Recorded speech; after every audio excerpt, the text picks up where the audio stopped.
All right, Mega. All right, so we got Ced on by way of Cedric Ball is on by way of Noah. Google Hangout patched in.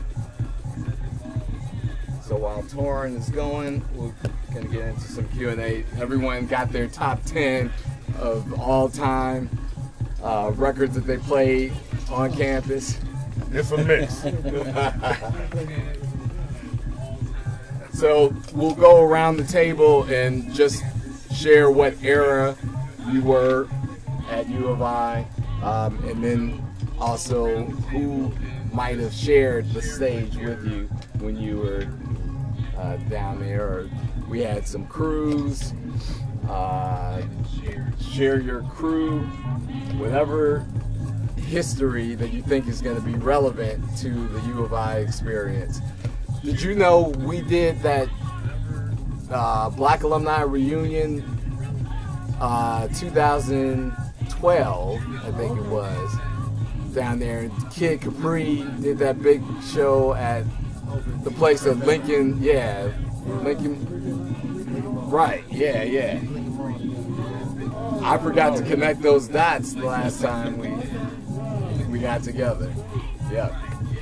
So we are on Facebook Live now, and Chloe, is going to put us on air. Make sure you bring the level down. All right, we're hot. Hey, it's your main man Mega again with the group, The Takeover, the U of I DJ House legends, going around the table. Dean Bowie, What's Dana up, everybody? Divine, Joe Smooth, How's it going? Russ Soul, What's up? DJ World, What's happening? Jerry Jammin McAllister, Hey. Hot mic. And feedback. All right. I don't know that this mic is on, but hopefully we will share. We've got some monitors. I don't know that Vintage House has ever had this mass of people, so we're working through the technical difficulties. There are a few people tuned in on the Mega Presents Philosophical Grooves page. We are happy to be in this place tonight. It is the campus of Northwestern. We're playing them in football on Saturday. We're doing really good in football And right now. Illini are hot, but of course we have to be gracious to our hosts tonight. That's okay. So go Wildcats. But of course I would be remiss if I did not do an ILL. I. Okay. Just saying. So I stand corrected. Not this It's We okay. were a little We anxious can for pump that it game. Thanksgiving So weekend. part of our gracious hosts are producers and media supporters of the Vintage House Show. So we thank them for this time and this opportunity. But I am just besides myself, which doesn't happen too often. I'm a pretty mellow dude, as most of you know. But this room is a magical room right now. And so I wanted to ask everyone to share a little bit about their U of I experiences, particularly who they rolled with. Because certainly in the college era, no one person had all the equipment, right? So you had to combine and partner with folks that, you know, maybe had Basically, isn't that how 112? Yeah. Somebody had a how 12. BMG started? Everybody had the. That's it. So we are going to go around the table and share that story, and we'll start with Dean. Oh, hey. Okay. Let me just bring this over here. Okay. Do you want to go through you want to hear a story or a top 10? Quick story on who okay. you spun with when you were at U of I. All right. So when I landed down at the Quad in 1981, a guy named Mel Jackson, one of my good friends, he had, hooked up. I don't know how I hooked up with him, but we got together and started spinning and doing parties for both the frats and just open parties around the campus. Shout out to Mel Jackson. Simply shout out. And from there, that's how I just had a ball. While I was getting my education, I was definitely getting my groove on at the same time. Awesome. And Dana? Okay, well, I'm just a little bit of an imposter here. I am a DJ, radio personality / but I was definitely at all the parties, and I started my house music roots right down there, and I still have like 40 something songs later. But my claim to fame, who did I hang with? Well, my roommate was the new Lieutenant Governor, Juliana. Okay, that's right. Or Eccles. Yes. Yeah. Oh, there we go. And I'm Joe Smooth. And back at 81, I think the whole Mr. Kevin Mcfall, Jerry McAllister, Cedric Ball, we were all rolling. And everybody was having a good time doing the parties, doing events. I'll say we were doing like linked room events.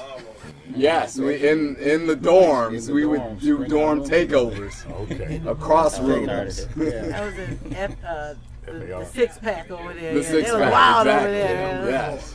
Yep.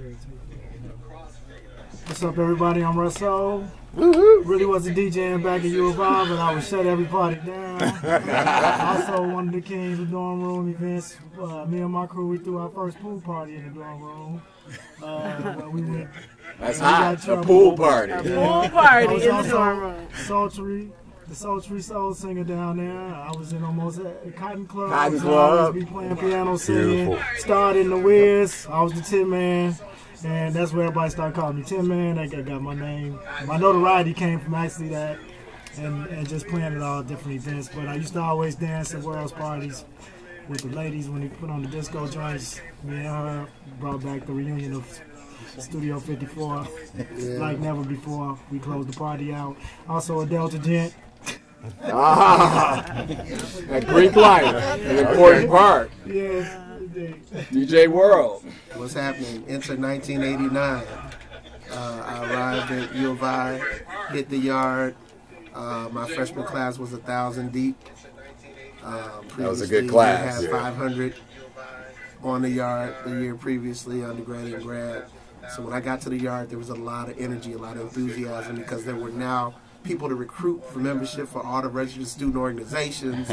Everything was popping. Everybody was like, you coming with me, you coming this way, So my first situation was just heading over to WBML for Quad Day, checking it out. Now, I sold all my equipment before I went to college. My last year at Mount Carmel. Got to finance that education. I had to make sure I wasn't going to get my ass kicked out. That's what I was like, look, I got to sell these tables. West Green was right there with me, class 89 Mount Carmel. And I said, I can't sell my vinyl, but I got to get on these books. I've never been a poor student. But I got to the yard, went to WBML. I think the first weekend that I showed up, Underground Audio was in effect in the studio. That was Torrin, Sean Haley, LaVoy McConnell, DJ INC. So they're banging out all the house music joints. They got the mix show going. Y'all know how Torrin is. I walk in, I'm a little sniffly nosed cat. I'm kind of cool. Like, yeah, what you need, little dude? What you doing? I'm like, yeah, man, I play a few records, I'm real humble with it, I'm trying to be, yeah, we doing our thing right now. So he closed the door on me. I said, all right, that's cool, I like what they're doing. I'm going to check it out. And from there, there were spots on the radio. I thought I was going to get a slot. I'm a freshman. I'm excited. And it's all of this energy. Yeah, well, there's no slots open. You can do the hip-hop show. I said, what y'all talking about, man? I'm from the shop. I want to do the house show with the big dudes. Yeah. So I started on the radio with Phil Strong. Phil and Nate Promotions. He's also a big sound engineer. And we started into doing shows on BML. Everything just picked up from there. At that time, it was the last year for Kappa Carnival on the yard. I was there to experience that. At the time, the AKAs were suspended. It was, a lot of things about them coming back to the yard. It was all this high energy. Angie Hurley was on the yard, though. And Steve Hurley was big bro, so I had to go check out Angie. and with the pink flight cases and I was like, oh, the pink 12s. So I was excited about getting back into doing the thing on the ones and twos. And it was, I mean, I could tell a million stories, but it was just an excellent experience. There are tons of other DJs that have come behind me as well, that are our younger generation, as well as Russell is spinning out. I mean, he could tell you better than I could, but it was great. And we continue to do what we do musically. So. Well, we appreciate you. Jerry McAllister, can I use your nickname? You know, back in the 80s, everyone had a middle Y'all might not have really heard about it. I was Jerry with this little group called Jammin' BMG. McAllister. Nobody really heard about us. It was just, we were, you know, kind of little small DJ group that just did little parties here and there on campus. So this guy named Mega that was part of our group. But like you did the right thing. I got kicked out. My first year, I got down there and just DJ'd so hard. It was around going to parties, DJing and stuff like that. I actually got on suspension, then got kicked out. But I was able, but they had a thing where you could potentially get back in. You just had to sit out a semester. I sat out that semester, came back, and then from there, took it easy. There you go. But then that's when BMG started, though, when I came back. This is true. Yeah. This is true. BMG stood for the Better Music Group, BMG Productions. Yes, I, along with Cedric Ball, Brad Ritchie, Joe Smooth, and others formed BMG. There was something, though, that Jerry referred to as the DJ curse at U of I. Thankfully, Brad did it too. Yeah, I think it might have happened to Brad. It might have happened to a little bit of all of us in the BMG. But the DJ curse was a thing that occurred when you came down, you DJ'd hard, and you studied a little lighter. And, well, for me, it was like one of those things where when I first came down there, I was a little scared. I was like, oh, this is college. Okay. Yeah. But then my first semester, I had like that, doing halfway through the semester, I had all B's. So I was like, oh, this ain't that hard. And I just was like, okay, I can take it easy. And just went off the deep end. So the deep end, though, did not have a finite end to it, as Jerry shared. Many were able to rebound and continue the legacy, right, that has been built today. But ultimately, the challenge is, this is one campus. There were only a few parties that were focused on house music. Literally, the BMG crew, we will take credit, and it can be challenged, but we can take credit for breaking the mold, because a lot of people listen to hip-hop and R&B. Yeah, when we first got there, that's when BML was just starting, and it was like, it was hardly anybody. I mean, there wasn't really any black station. They just started getting BMX down there when we got there. Well, and so for a lot of the students, they were in the house. Let me tweak that story a little bit, because in the dorms, you were able to get BMX via cable. That's right. Only through cable. Right, only through cable. Then that went away, and what we had was PGU and LRW and even WDBS. But that was like just 1 hour on Sunday night, right? WDBS was the AM sister station to PGU. And PGU had one night for, what, 2 hours or 4 hours of... You did it sometimes. You filled in for Sid, didn't you? Right. Yes, Joe and Sid. Yeah. So I had the name Joey D back there. Joey D, that's right. Joey D and Cedric on the break ball. He doesn't like me saying that, but Ced is on the line in the other studio. Hopefully he can hear us. He actually branched out to WLRW, and I think he was introduced to LRW through Bruce Cook, which was another radio DJ at U of I. So Torrin just ended his set, and he's going to join us, and he can share his story. But PGU took off the black hours, and we went ballistic. And that gave birth to the need for a protest on campus to say that we needed a radio station, we needed programming that was university supported and sponsored. And so we protested on the quad, and ultimately the outcome was the founding and deliverance of WBML, Where Black Music Lives, which is in progress of being rebroadcasted today. They just built a new Black House, the Bruce Nesbitt African American Cultural Center. Had a chance to go to the ribbon cutting and the opportunity for the studio. There's a room set up. We got to get in there and help. And we got to get in there and help. So there will be a campaign for everyone sitting at this table. But while we have them, we'd like to hear a Torrance story. When you got to U of I, what was your experience and introduction to DJing?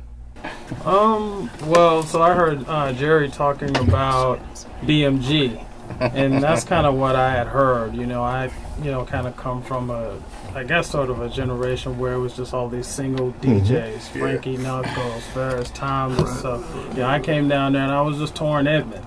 And I knew about BMG, and in fact, people used to ask me, "Are you Jerry McAllister's little brother?" Because no, and I don't know who he is. But my experience was really the Kappa House. So I had done like the one of the early parties on the quad or something like that.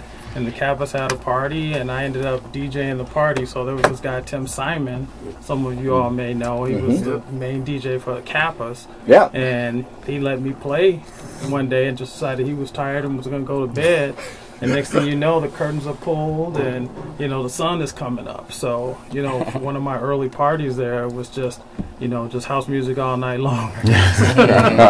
And that's pretty much what I did my whole, while I was there, is just, 100% house music. There you go. All day.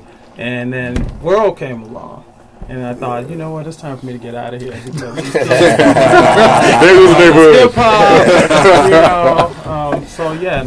it was a great experience. Just, having, especially this legacy around the table, and not really knowing about it, but now, of course, knowing about it, it was really, it's a strong legacy where you had folks who brought house music down, folks who kind of kept it going and kept it strong, and then to see it evolve.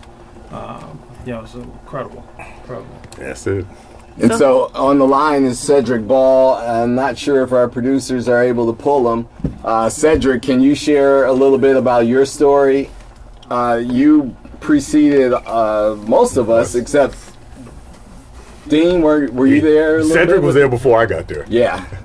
So, Ced, go.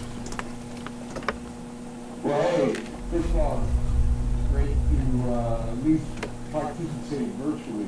So I'm in Detroit tonight. I've since leaving U of I, I've kind of moved around different places and spent a lot of time in Detroit and love hearing house music here. But of course they had their own version of it. And it all kind of started back at U of I, at least in my own case, a little bit earlier than that. I was down at U of I from 80 to 86. Yes, that's correct. 6 years. I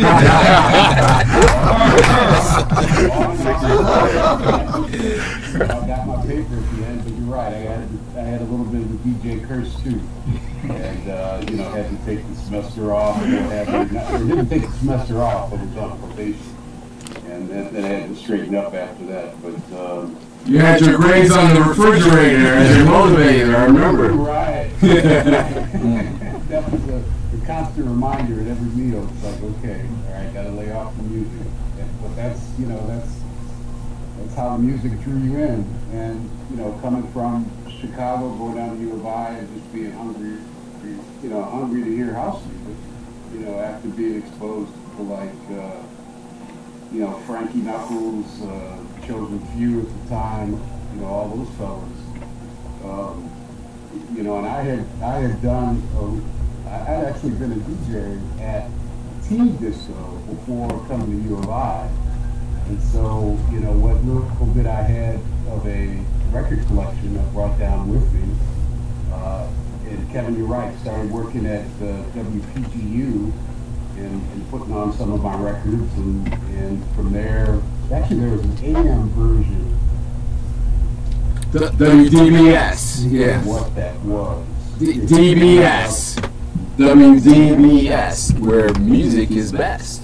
Yeah, that's the thing. Like, started there. You started on that side of the AM side. It was the training station. And then if you got good enough, you were able to go over to PGU.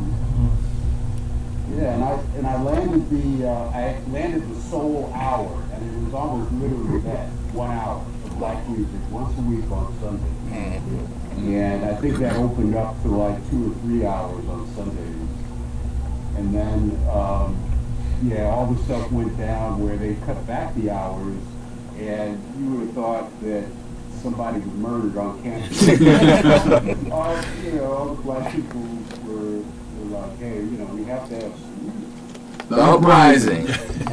Yeah. Can't take away black people and their music. Black music matters. I was recruited just coincidentally at that time over to WLIW. And so I did their soul show, they called it at the time. And Bruce took over for me at PGU. And we shook hands and we said, all right, well, between the two of us, let's try to get some black music and for me in particular, get some house music out to the community.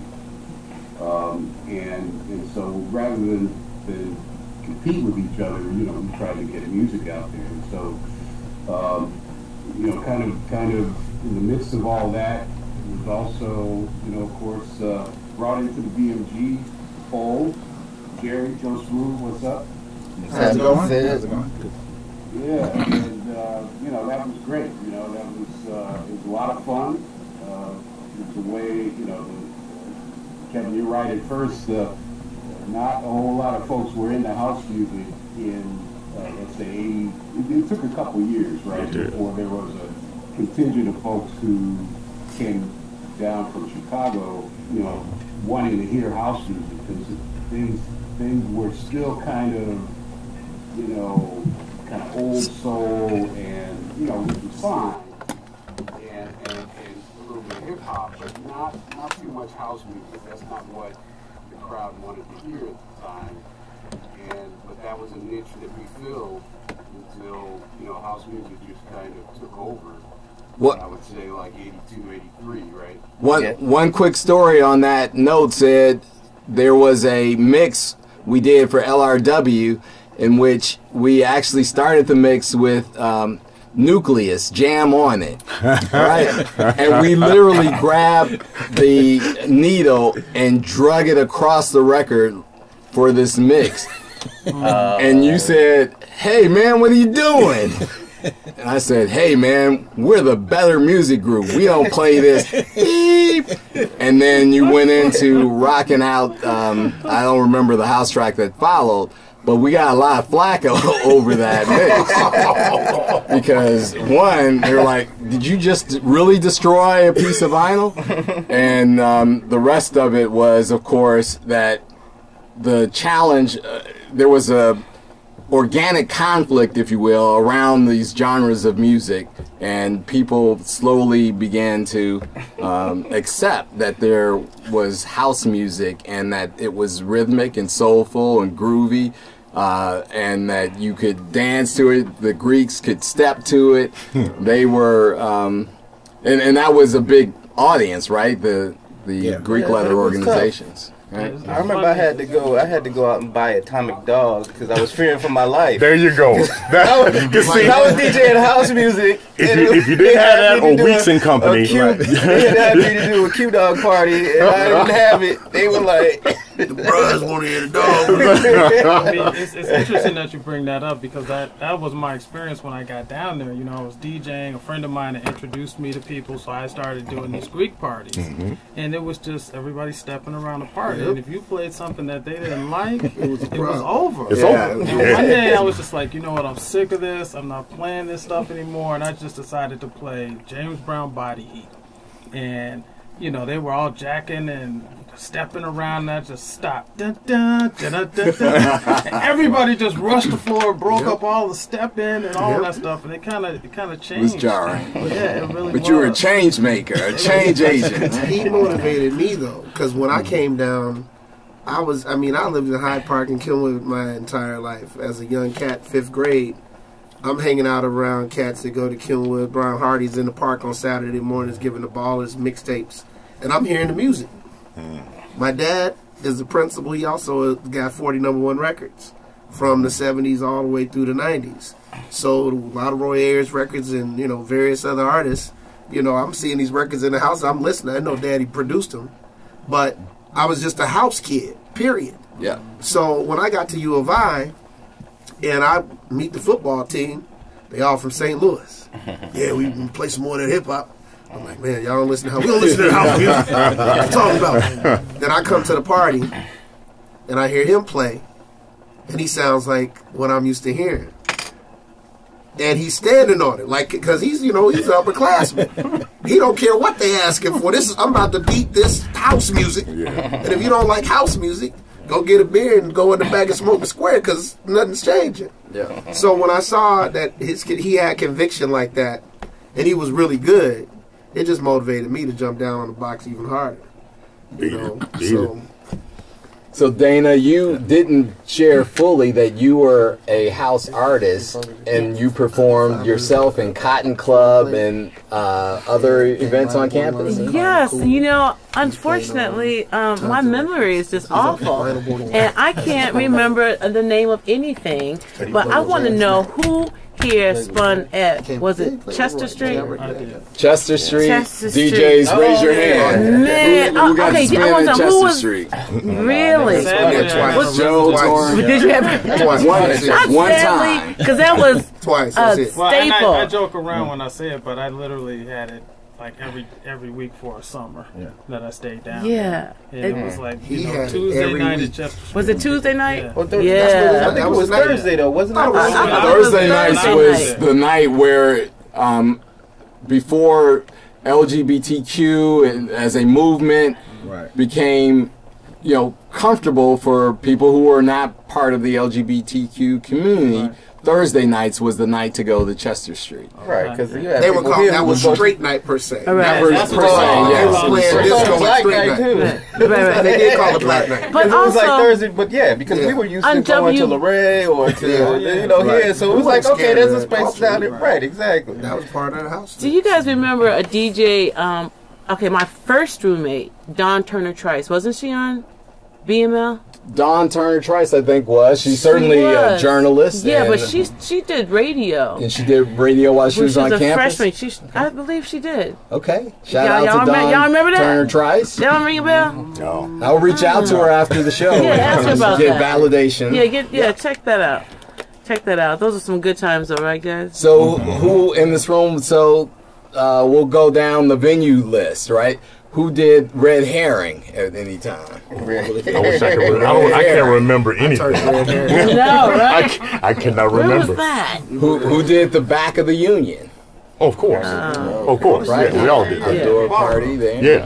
Who did the ballroom? Everyone did. I mean, you. That was the only other place. Right, you couldn't That's get it. validated That was as a only DJ. two. You would not be in this room right now. What about the ice rink? Carnival was there, I think, wasn't it? Carnival was there. Yeah, so that's why I was like, okay, so. Joe, Dean, Cedric, Yes. Jerry. I actually did a stint as a DJ for a rap for J. Minor Allen, the Kappa rapper. I was his DJ. Yeah. Which one of y'all lived in that house that had 2 levels? That was us. And that it was had lots of 202 East White. Yeah, 202 East Whose White. house That was was that? That was our place. Yes. The bi-level disco. And so Yes. the funny story about 202 East White was that there was a senior citizens home directly across the street. Cedric had these incredible Bose 802 speakers. Right. We also had, there's another DJ named Buddy White or Leland White. Yeah. Leland had these homemade speakers as well. We would have both of those in our 202 East White bi-level disco. Right. So the rest of the complex, forget about it. They were in the party because they had no choice. Yeah. The senior citizens, of course, were challenged by hearing this doom, doom, doom, doom, all night. So they would call Champagne Police on us all the time. We got sophisticated enough, though. We had scouts out with walkie-talkies. We would go out to the curb and keep an eye out for 5-0. Oh, they rolling up. When they rolled up, Turn it down. radioed in, music sound came down. It was like, oh, we just got a few of our friends over. We would have like 175 people. Yeah, because we couldn't get away with it on Kappa Weekend because it ended up being that half of Kappa Carnival was at our house. At our party. Yeah. Other venues that you guys... Well, a couple of things I know you guys probably didn't do that I did. I had, when they rebuilt the stadium, I had a party, Black Greek Weekend, with 5,000 in the stadium. The whole stadium or the colonnade room? No, the whole 5,000 person area. Oh, man. I booked the party, threw the party. That's awesome. The Greeks had to rock with me, though. But see, it was a different... When I got down there, I'm just going to let y'all know, like, Torin to tell you, he was the Gestapo. He didn't care what nobody wanted. He played his sound, and they came for it. And the Kappa supported him. But the Greeks started standing up on us real heavy, like, look, man, you're going to do this, and that's what I said, and you better do it, blah, blah, blah. And I said, well, I don't know, man. I don't think I can do it. And I started throwing parties. I had a lot of support from BML because at that time, we were still doing a lot in the community. We were doing the Civic Center. We were having a lot of stuff on the back of the Black House. We was on the quad all the time. And our music was better than everybody else's music. So it's like, they going to come where we at. So I just started throwing parties against the Greeks. Like, I'd start renting houses. When I finally got out the dorms, I went and rented a house. They're like, what you going to do with the 6-bedroom? I said, you'll see. It's going to be all good. And it'll be if it was a union party and we wasn't doing it, and we felt like it, I said, man, what y'all think? Should we throw something? Man, you feel like spinning? I said, I always feel like spinning. Okay, well, let's throw a party. And we'd have 500-600 people at our house. So that kind of changed the conversation from the you gonna do what I told you to. And then at that time, you know, Corson music and Baldwin music had all the PV gear, and people were very sparse on equipment. Downtown Champaign. Exactly. CV Lloyd's was still around. They would charge you for the JBLs. It really wasn't beating like that. So I went home and bought a bunch of EV gear. And I came back and didn't need to do the rentals anymore. Eventually, Ernie Green gave me like 3 blocks of sound for an event because I was mentored by him on the sound side. So I had this U-Haul, 22-foot U-Haul with 3 blocks of sound. Drove down, did my event, called Ernie on Sunday like, yeah, I'm going to bring it back tonight, Ernie. Oh, no, just hang on to it. There's no room in the shop. I said, man, well, I got this U-Haul full of equipment, you know. Oh, well, it's cool. Just hang on to it. I looked up, it was 9 months later. And I had been banging out the Union. We did Cotton Club. We had concert sound. And I was, at that point, I was a full sound engineer. And I actually worked at Follinger as an engineer. I probably did about 1,200 hours behind the board in Follinger. So I could mix and engineer all day long. But that changed the dynamic because now we're having concerts. Going to the Union is the club. You know, so and you know, it was just evolution, you know, because the kids have been seeing so much in Chicago, like me.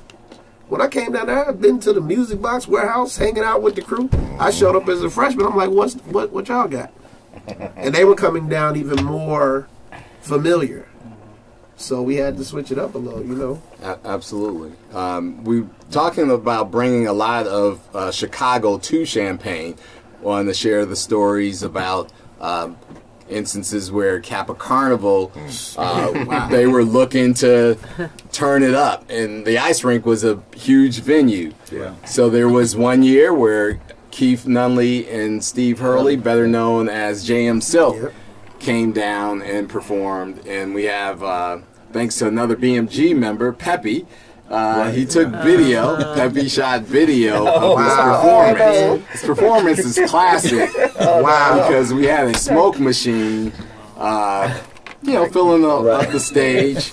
One of the performers, I won't name which one, slipped up the stairs because we did not have the smoke that was not oily or whatever. The European formula. That didn't show up to the late 90s. So it was real smoke. It was classic, but these guys drove a vehicle into the ice rink and emerged from the vehicle and ran onto the stage. It was one of those classic. To your point, there was an expectation, right, at some point of going beyond the typical experience down there, and so that was one. And then there's the show that we did in the apartment at 202 East White, where Keith, as a solo artist, stood on the spiral staircase and did a full concert.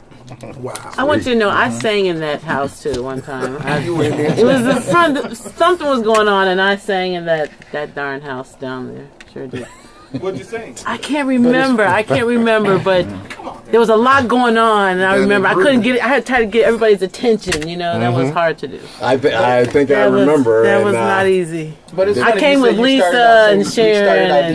For the Kappas, huh? I remember that. And that's what I ended up doing. That taught me a lot. Of their parties, and they had the Kappa house. When they had the house, I was doing their parties too. Fourte and Armory, But it was but then it was a similar thing to what you're talking about, and I ended up falling out with them, and then that's when BMG we got the idea that and all the students like during Kappa Carnival they were charging like $20 to get in. That's right. We couldn't afford that, so that's when we put 202 East White Wildlife Weekend. Cedric Ball did the graphics for some of our. I should have brought some of those pluggers from early on, but he hand drew these pluggers that we had. But we ended up having people coming to our event talking about, is this part of Kappa Carnival? Well, I want you guys to know, I went to, in my junior year, I went abroad, right? Mm-hmm. And all of my friends used to send me the DJ mixtapes. Right? And I used to leave. I left London feeling like, you know what? I delivered this house music. It would be y'all single-handedly and it hadn't really blown up in London then. And then after I left, it was like huge. And they would always take my tapes. They'd be like, give me your music, give me your music. They'd give me your music, give me your music. And it would be all my friends sending it from U of I. Those mixtapes. So y'all kicked it off in London too. You didn't even know. You didn't even know you did. You did. Talking about the disappearing mixtapes. Yes. Yeah. Disappearing vinyl too. They would take my music. I'd be like, where's the music? Disappearing vinyl. Yeah. Great stories. Joe Smooth, I'm looking at Joe. I had a whole collection of. I'm in the row. It's interesting because I'd be remiss if I didn't say collection this. of music disappear. Reggie McKeever used to spin the Alpha House. Obviously, Reggie's an Alpha, and that was the two bills in town when I got down there. So it was Torrin at the Kappa House and Reggie at the Alpha House. So it was like, how disco are you? Where you want to go? You know what I'm saying? You house for real? Which one you want to go to? So you'd always have that. It was a really interesting dynamic to, when I got down there, I'm coming off the school days era. I didn't watch Spike Lee at the crib. I'm like, me and Wes, we going to college, dog. We about to do this. We get down there, and it's really that kind of an experience. And then the first year for Kappa Carnival, go down to my first year down there. You want to talk about your eyes popping out your head? Yeah. It was like, this is what it is? Oh, Lord. But I have to mention Reggie for the key. I'd be remiss if I didn't do that. So let's go around the room real quick. Shouts out. Obviously, this was a hand-picked, curated group, but we know that there were more jocks that contributed. Certainly, one in particular, a very dear friend of many of us, who is not with us, but we want to certainly give love and respect and a shout-out to DJ Sean Haley. And we miss him, obviously, a great deal. And I will say, Sean, he stepped up and leaned in for one of those all-class Black alumni reunions. He and Torrin and Alan King, we were at Impy, And we still were fighting the same fight about getting house music accepted as the music for that night, because a lot of people we were playing for were the youth, the students on campus in 2012. But I wanted to, and I committed to certainly providing some perspective. I, didn't spend as much time with him as Torrin did.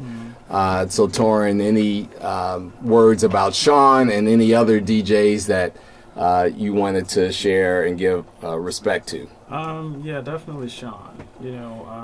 I think, World, you mentioned Underground Audio. Yeah.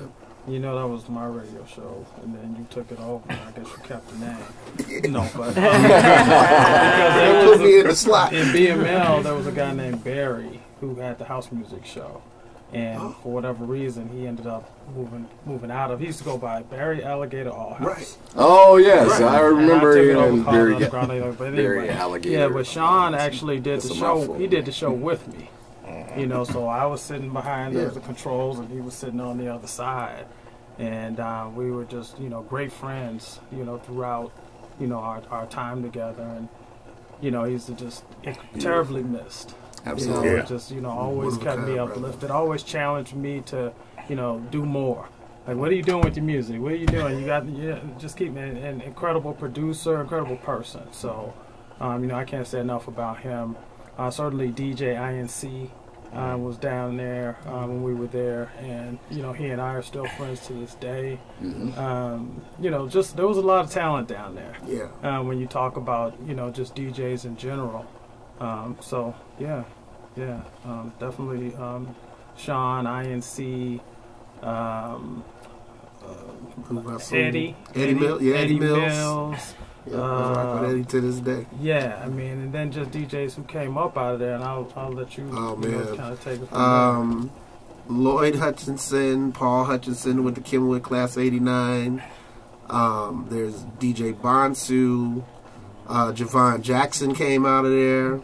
There's so many cats. Like, it's Jay Green with DJ Jay Grilla, Sean Lowe, DJ Sean. I didn't know Jay Grilla was down. Jay Green used to throw some of the hottest house parties that ever existed for long days. Jay Green will tell you the story about how he used to beg me for my mixtapes. And I was just like, come on, little kid. First of all, me and Jay Green used to close out the parties at the Kappa House, because when he said that the sun was coming out, it'd be 6 o'clock. Yeah. It'd be me, Al Hudson, Jay Green, and maybe one or two other people left, and we didn't leave till the music went off. And he'd go deep as he could to see if we was really down. And it'd be 6 o'clock, and we in there sweating and stinking with we houseless. But that was Dean. You had Mel Jackson, Dana, anyone? Yeah. All you guys. Joe? Exactly. This is the family. So clearly, I think there's a need for DJ Legends of U of I Part 2. Part 2. right. This has been absolutely epic as we approach the 5 minutes to go mark. Want to certainly get perspective on what's current with all of you. We've had a good time with a little bit of nostalgia, but round robin on what are you guys up to right now? Well, right now, I've taken DJing is a hobby. It's still a passion that's still deep inside. I want to take it a little further, but I'm taking my time with it. I'm still on the radio. Can I say? Club Steppin' 95.1 and still songwriting. Just got back from Amsterdam, and we are still promoting DJs and house music with the House Club Tour. And we're moving it to May 22nd this year. We're moving it up earlier. Moving it to early. Yeah. Yep. And so we're still songwriting. Yeah. Sorry, Joe. I think this is a better mic.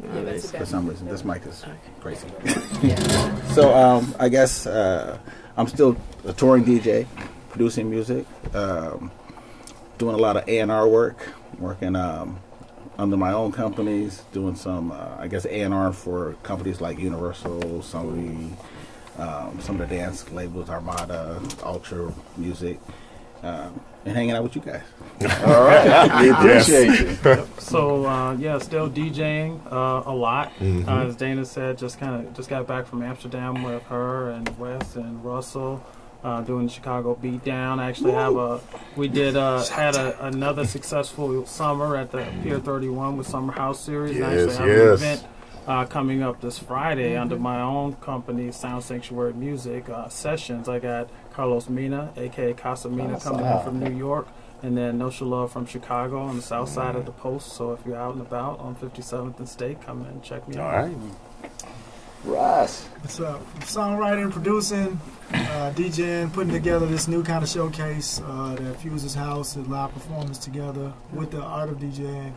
We got some new records coming out. We might be able to hear one with the guy over here, Mr. Smooth, coming out soon. Also, we got a project. Breaking news! Breaking news! We got a project that I'm working on with Angel A as well for Good Friday. Mariano's? Well, yes, I'm doing live music at Mariano's as well. But it's dope. It's a dope set. I watched it on Facebook Live. Yeah, I just continue to work on my craft and have a new whole album coming out. And I've been blessed to work underneath a lot of awesome pioneers in house music as well, as they've taken me under their wing. And I've always been able to learn a lot, even sitting here today listening to all this great occurrences that happened way before my time. But like, but I came in on the end of it. Right, 2 minutes. 2 minutes. Okay. I am facilitating DJ classes through the Soul Select organization at the British School and the Latin School. Awesome. Also, After School Matters. We've been doing that for better than 10 years as Soul Selector DJs. I still spin regularly. I do a lot of downtown River North.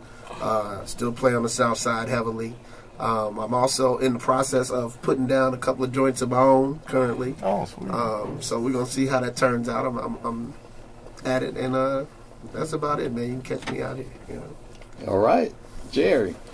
Yeah, I had taken a hiatus from, last thing I think I put out was maybe 2013.